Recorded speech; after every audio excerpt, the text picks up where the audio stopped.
Well, first of all, I would say that the European power system is unique by its size and its complexity and the fact that it gathers about 34 countries. And this makes the planning of such a complex machine requiring something like the TYNDP.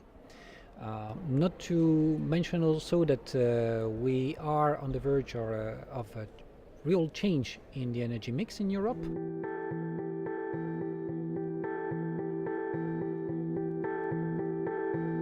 While the basic added value of the TYNDP is that it is a wealth of information. We try to identify the investment needs all over Europe, that is, all the concerns that we may face in the future, congestions, voltage issues, whatever, and also the projects, so the solution to the investment needs, and we list them all, and we have a complete multi-criteria assessments of this project. So it's an added value for investors who basically have nice inputs for their business cases. It's an added value also for regulators who can challenge and better understand also the stakes of a new project on the grid. And it's especially a great added value for policymakers who know basically what project they have to support and which would be the future of the transmission grid in Europe. But I would say that's not to me the greatest added value of the TYNDP, even if it is the most prominent one. Okay.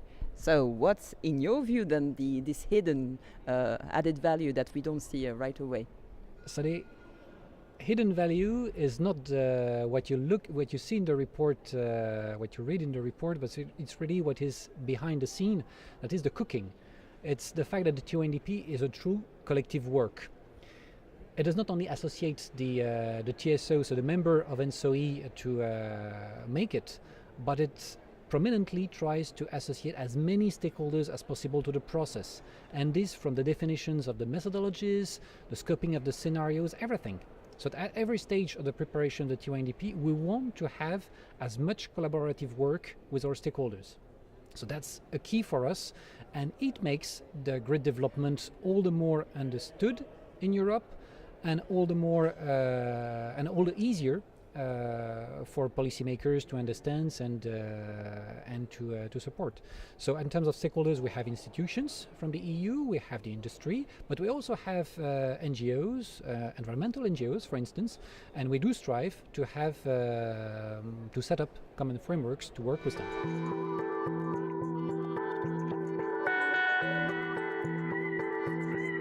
So it's a difficult question we are trying to answer in the TYNDP. And I would say never have we experienced such challenging changes in the energy mix in Europe and in such a short time frame. And that's really exciting.